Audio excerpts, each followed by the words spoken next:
JB타임즈. 더 막내 작가와 함께 시선 집중의 문을 열겠습니다. 어서 오세요.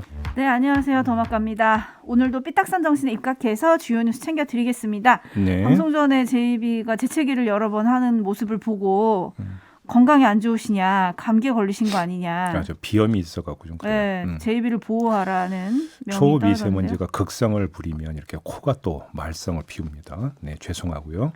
아니, 죄송한 게 아니라 저보고 따뜻하게 보조하라고요. 아, 그래요? 네. 비염이 어떻게 보조할 수 있을까요? 떼워주시겠습니까? 그냥 마음만으로 걱정을 해드리겠습니다. 네. 정석훈님이 올 한 해도 보름밖에 남지 않았습니다. 코로나로 마음마저 얼어붙고 있지만 종배 형님, 더막가님 그리고 촌철님들 마음속에 따뜻함이 함께하길 바라봅니다.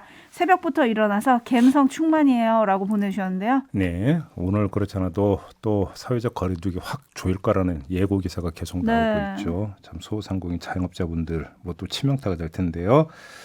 자, 마지막 고비라고 생각하고 좀 이겨냅시다. 네. 네, 마음속에 따뜻함이 함께하는 하루가 됐으면 좋겠고요. 예. 에이스타인 가볼까요? 네.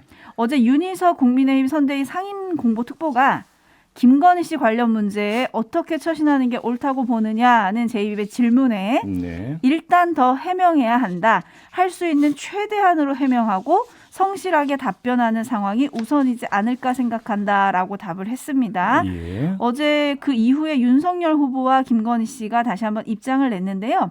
윤석열 후보의 경우에 입장이 오전과 오후가 좀 달랐습니다. 네네. 먼저 다소 격앙된 윤석열 후보의 오전 목소리부터 함께 들어보시죠. 여러분들이 취재를 좀 해보세요.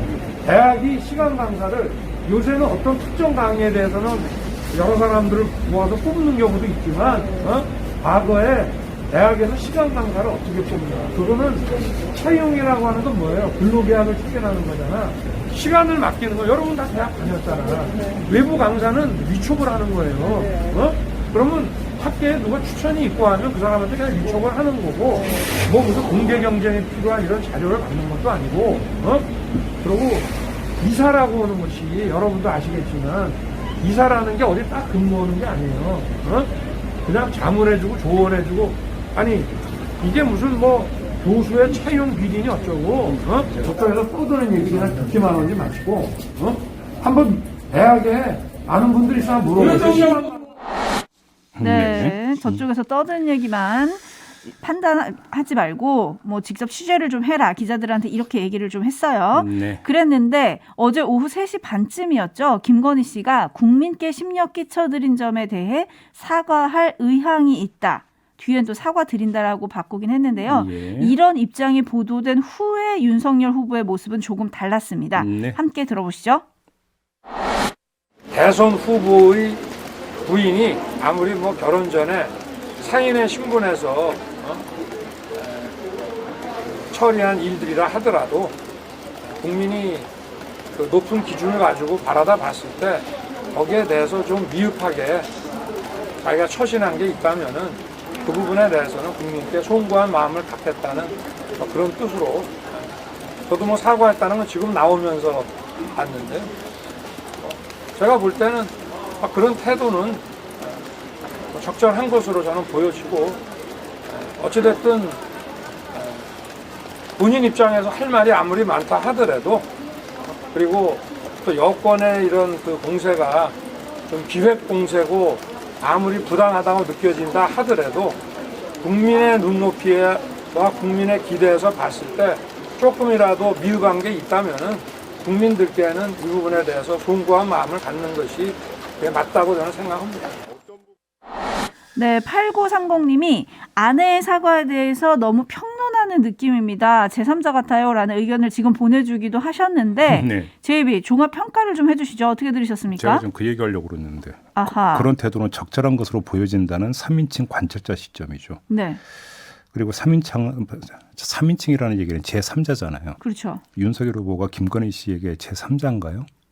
그건 아니죠. 네. 이 점을 먼저 말씀을 드리고 아까 이제 격앙된 목소리 있잖아요. 네. 이건 채용이 아니라 위촉이라고 하죠. 강하게 주장을 하지 않습니까? 네. 이게 격앙돼서 나온 이야기냐 아니면 전략적 발언이냐 이건 좀 따져봐야 될 것 같은데 물론 그 두 가지가 뭐 섞여 있을 수는 있어요. 네. 섞여 있을 수는 있지만 저는 후자를 좀 볼 필요가 있다.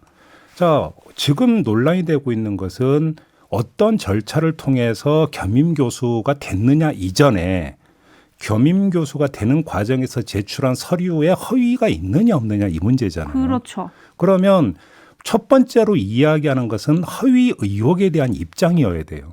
근데 이거는 싹 빼버리고 채용 절차에 대해서 이야기를 하면서 이건 공채가 아니라 위촉이다. 이 점을 상당히 강조를 하는데 네. 왜 이 점을 강조를 할까? 여기에는 두 가지 이유가 있을 수가 있어요. 채용이 아니라 위촉이 되면 지금 그 법률가들이 하는 이야기가 이게 허위 이력, 허위 수상 경력이라고 한다면 업무 방해죄에 해당이 될 수 있다는 법률적 해석을 내놓고 있는데 위촉으로 본다면 업무 방해가 성립이 되느냐 안 되느냐라는 사법적 문제를 끌고 갈 수가 있어요. 어허. 첫 번째. 네. 그다음에 두 번째의 문제는 뭐가 있냐면 이 문제가 그렇게 만약에 그 이야기가 성이 되어버리면 조국 전 장관의 딸 조민 씨 이야기하고 다시 연동이 될 수 있어요. 이게 김건희 씨가 YTN 기자하고 인터뷰를 하면서 또 진학하려고 할 때 했던 것도 아닌데 뭐가 문제냐라고 했던 그 항변과 윤석열 후보가 어제 이야기했던 기조는 사실은 맞닿아 있어요. 그런 점에서 놓고 본다면. 어허. 그래서 윤석열 후보가 그 윤석열 후보나 김건희 씨나 이 조민 씨 케이스에 대해서 상당히 의식하고 있는 게 아니냐. 그렇기 때문에 사전에 지금 사법적 방어선을 치고 있는 거 아니냐. 여기다가 정치적 방어선까지 치고 있는 거 아니냐. 이렇게 해석할 여지가 충분히 있다는 것이죠. 그렇군요. 지금 서용성님이 첫 번째는 격앙된 거는 본인의 느낌이고 두 번째 거는 캠프에서 조언을 해서 그렇게 나온 게 아니냐. 뭐 이런 또 해석을 해주시기도 하셨고요. 네. 7482님은 기자들한테도 따지듯이 취조하는 것 같았어요. 무서웠어요. 들리셨는지 모르겠지만 윤석열 후보가 얘기하면서 대학 다녀봤잖아 하니까 기자들은 옆에서 네 라고 하거든요. 그 소리도 좀 들렸다. 저는 그게 좀 귀에 꽂혔는데 네. 여튼 8253님은 윤석열 후보 국민의 눈은 높지 않아요. 지극히 평범하고 상식적입니다. 국민들의 눈높이는 이렇다라는 걸 또 꼬집어 주셨고요. 반면에 0949님 그래도 어쨌든 사과한 거 아닙니까? 라는 의견 보내주셨고요. 아니, 사과를 하려면 무엇에 대한 사과가 있어야 되는 거잖아요. 이러이러한 행위에 대해서 사과한다라고 하는 게 있어야 되죠. 목적어가 있어야 되는 거죠.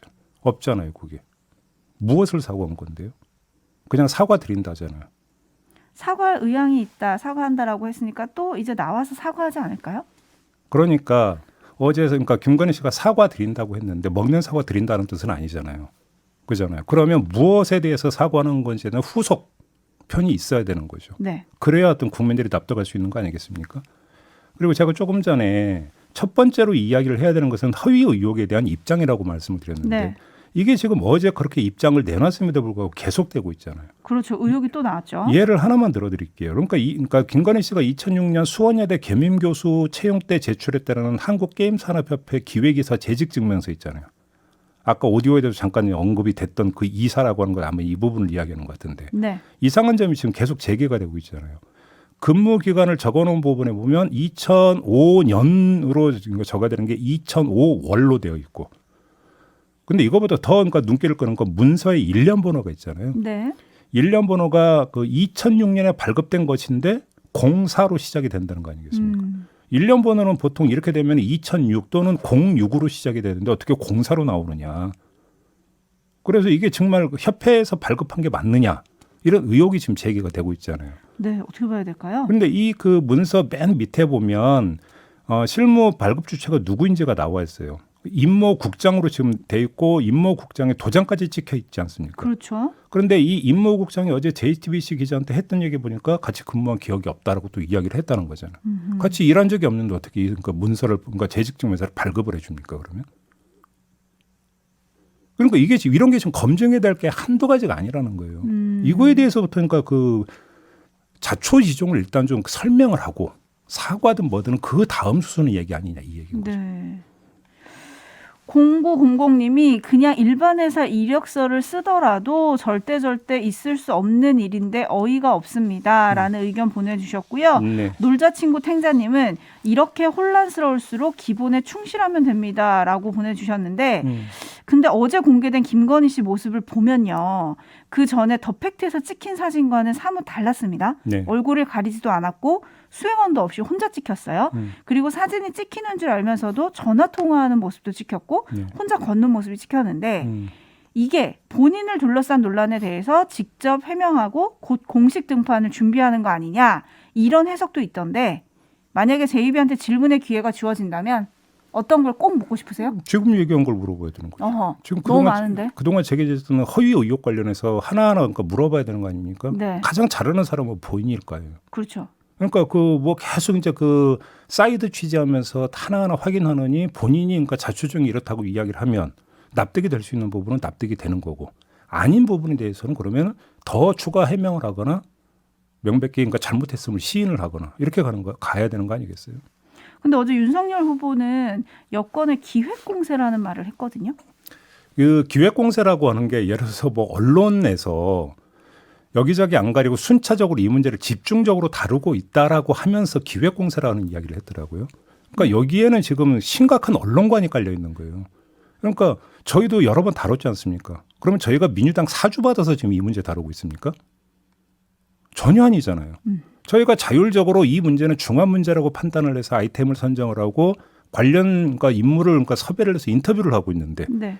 여권의 기획공세라고 이야기를 하면서 그래서 언론 보도라든지 방송 인터뷰를 언급을 해버리면 이거는 지금 언론이 지금 그 특정 정치 집단에 의해서 사주되고 있고 조종되고 있는 도구다라는 어떤 인식을 깔고 있는 거잖아요. 이건 심각한 그러니까 인식의 오류인 거죠. 사실은 이거는 언론도 이거에 대해서 이야기를 해야 돼요. 네, 일반인님은 조국 기준대로라면 김건희 씨 집 컴퓨터부터 압수수색하세요라는 의견도 보내주고 계셨는데요. 지금 조국 전 장관이 계속 여야에서 소환이 되는데 이게 대선에는 어떤 영향을 미칠까요?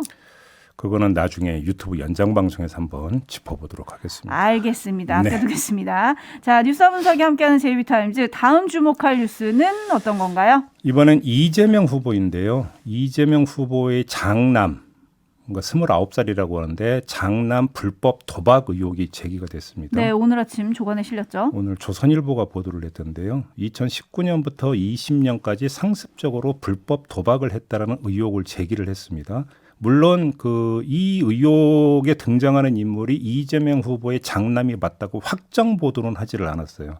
다만 이 사람이 미국에 서버를 두고 있는 한 온라인 포커 커뮤니티 사이트 게시판에 올린 글이 상당히 많이 있는데 여기서 이기고 싶다라는 닉네임을 사용해서 이제 올렸다라는 거거든요. 네. 여기에 200여 개의 글이 올라와 있는데 여기서 밝힌 내용을 보면 그 이재명 후보의 장남과 결국은 일치하는 부분이 여러 가지가 있다. 이런 건데요. 예를 들어서 뭐 인턴을 했다, 스카이 경영대 출신이다, 사이버 고연전 대표로 나간 적이 있다, 이런 것들이 이제 게시판에 올린 글에 나와 있는데 네. 이게 이재명 후보의 장남의 경력 내지 이력과 일치한다라고 하는 것이고요. 그래서 이재명 후보의 장남에게 이 사람이 맞느냐라고 하면서 그 기자가 확인 취재에 들어갔더니 그거는 캠프에 그러니까 확인해 보라. 네. 이런 취지로 답변을 했다라는 이런 지금 기사 대목도 있습니다. 그래서 이 사람이 이재명 후보의 장남이 아니냐 이러면서 불법 도박 의혹을 제기를 한 겁니다. 이에 대해서 이재명 후보 쪽도 사실이 확인될 경우 국민에게 소상히 설명드릴 것 이렇게만 지금 코멘트를 한 것으로 기사에는 지금 작성이 이렇게 보도가 되어 있습니다. 네, 그리고 지금 그 온라인 포커 커뮤니티 사이트에서 썼다는 닉네임을 가진 사람이 해당 사이트에 스스로 밝힌 이메일 주소 앞자리가 뭐 이 씨가 사용하는 인스타그램 아이디랑 동일하다. 뭐 이런 근거를 들어서 이제 이재명 후보의 아들이다라고 이제 의혹 제기를 한 건데요. 네. 이게 어떻게 봐야 될까요? 일단은 지금 이제 방증을 가지고 이재명 후보의 장남 아니냐라는 의혹을 제기를 했기 때문에 네. 1차적으로 이제 풀려야 되는 문제는 사실 여부죠. 그러니까 이기고 싶다라는 닉네임을 쓴 사람이 정말로 이재명 후보의 장남이 맞느냐라고는 사실 확인이 일단 네. 1단계로 이루어져야 되는 부분이고요. 2단계는 만약에 장남이 맞다면 이 장남의 행위를 어떻게 봐야 되는 것이냐. 그다음에 이재명 후보와 이제 연결을 지어서 어떻게 봐야 될 것인가의 문제. 네. 자, 가족 문제를 이제 여기서 이제 또 윤석열 후보 같은 부인의 문제라고 한다면 네. 이재명 후보 같은 이제 아들의 문제가 불거진 거잖아요. 그렇죠. 이거에 대해서 이재명 후보 측에서는 또 어떻게 그러면 대응하고 어떻게 처신할 것인가. 이 문제가 좀 점검이 돼야 되는 게 있고요. 또 한 가지는 시점이 참 공교로운 부분이 있죠. 김건희 씨 문제가 엄청난 지금 파문을 불러일으키면서 본인이 사과드린다라는 이야기도 나온 딱 그 타이밍에 네. 이재명 후보의 장남 문제가 또 제기가 됐습니다. 아주 공교롭게도 딱 겹치고 있는 지점이 있죠. 이것이 이후 여론 지형에 어떻게 영향을 미칠 것인가. 네. 이것도 좀 함께 봐야 될 것 같습니다. 안 그래도 지금 말씀하신 그 부분을 꼬집어 주시는 촌철님이 계십니다. 데이지님, 가족 의혹을 상대방 후보 가족 의혹으로 맞불 작전이라고 보내주셨고요. 흔히 얘기하는 이슈를 이슈로 담는다. 네, 김태수님은 참 이런 건 어떻게들 알고 알아내는 건지 아니면 이런 게 정말 기획 취재인 건가요?라고 의견을 보내주셨고요. 이게 이제 표현을 기획 취재로 해야 될지 뭐가 돼야 될지는 좀 잘 모르겠습니다만 대선을 앞두고 이제 주요 대선 후보에 대해서는 언론사도 이제 특별 취재팀이라고 표현을 해야 될까요? 검증팀이 가동이 되죠. 네. 일반적으로. 그러면서 이거 검증팀이 가동이 되면서 후보와 관련된 여러 가지 어떤 상황들을 좀 그 종합적으로 취재를 하면서 쌓아놓는 만약에 취재가 성과가 있다면 보통 이런 식으로 접근을 하죠 언론이. 9517님이 대선 뉴스 좀 긍정적인 거 없습니까? 아, 예, 죄송합니다. 네. 아니 뭐 우리가 죄송할 일은 아니지 않을까. 근데 워낙 정말로 네거티브한 부분들이 너무 많이 나오고 있죠. 네, 9028님 이번 대선은 누가 못하나 경쟁 중인 것 같습니다라는 또 한숨 섞인 의견도 보내주셨습니다. 여튼 관련해서 이 내용은 윤건영 의원한테 잠시 후에 물어보도록 하죠. 네. 제비타임즈 다음 주목할 뉴스로 넘어가겠습니다. 어떤 뉴스인가요? 어제 큰 뉴스였죠. 이 수능 과학 탐구 영역 생명과학 2 20번 문제 정답 취소하라는 서울행정법원 판결이 나왔습니다. 아유, 네. 교육과정 평가원은 5번이 정답이라고 했는데 이거 인정할 수 없다. 전원 정답 처리하라. 이런 판결을 내렸는데요. 이 문제에 대한 설명은 생략하겠습니다. 너무 어려워요. 네, 제가 해설하기에는 아주 벅차가지고 그냥 많이 보셨을 거라고 생각하고 넘어가겠고요. 네. 문제는 그 여파름만 좀 말씀을 드리겠는데 네. 평가원은 항소하지 않기로 결정을 했고요. 강태중 원장은 책임지고 사퇴를 선언을 했습니다. 근데 이게 혼란의 끝이 아니죠. 문제는 불이익이 발생한다는 거죠.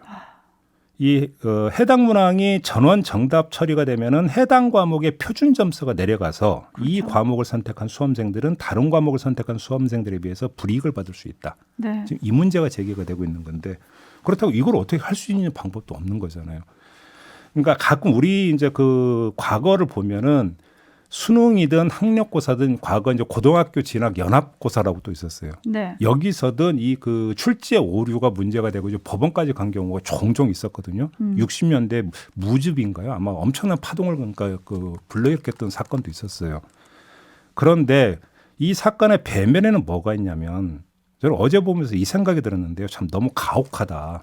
그런 생각이 많이 든 게 문제 하나에 울고 웃는 이 현실이 너무 가혹하다라는 건데 자, 따지고 보면 이런 거잖아요. 딱 한 번의 수능 성적으로 지나온 12년 노력이 평가받고 나아가 이후 인생의 진로가 달라지는 거잖아요. 네. 그러니까 문제 하나하나에 너무나 뭔가 속칭 목숨 걸어야 되는 거잖아요. 청소년들한테 이건 너무 가혹한 거 아닙니까 사실? 너무 살벌하잖아요. 네. 그러니까 뭐 기성세대는 후배 세대에게 실패를 두려워하지 말라 이런 식으로 훈장질 하는데 현실이 이런데 지금 두려워 안 하게 생겼습니까? 인생에 걸린 문제인데. 그러니까요. 근데 문제 하나 시험 한 번에 이렇게 인생을 걸어야 되는 겁니까 정말로? 그러니까요. 대한민국민이 줄 세우기 시험의 한계라고 꼬집어 주셨는데 네. 이번 이 문제 하나 때문에 수시 합격자 명단이 달라질 거다 이런 뉴스가 나오고 있거든요. 그러니까요. 네. 근데 사실 너무 답 없는 얘기이기도 한데 그래서 입시 제도를 바꾸라고요? 그러니까 뭐 예를 들어서 그래서 뭐 이제 지금 정치권에서 잠깐 그 얘기도 나왔었잖아요. 수능을 2번 치러서 네. 그 가운데 성적 좋은 걸 한다 이런 이야기도 있었고 과거부터 이제 나왔던 교육부에서 나왔던 것은 수능 이렇게 하지 말고 수능 비슷한 어떤 그 문제 뱅크를 만들어 가지고 수시로 시험을 치게 해서 거기서 그러니까 한 번만 하는 것이 아니라 다면적으로 여러 번 해가지고 평균을 낼 수 있는 방법도 여러 가지가 있다라고 하는데 이럴 때마다 나왔던 논리는 행정 능력과 행정 여건이었어요. 뭔가 좀 그 본말이 뒤집혀 있다는 생각 안 듭니까? 그러니까요. 그러니까 결국은 인생은 한 방이다. 아니 제도 교육에서 청소년들한테 인생은 한 방이다라고 하는 것을 가르치는 것도 아니고 강요하는 거잖아요. 이거는. 그래서 좀 답답하다는 생각이 좀 들었습니다. 그러네요. 좀 답답하네요. 네. 자 이렇게 마무리하죠. 더마카 수고하셨습니다. 고맙습니다.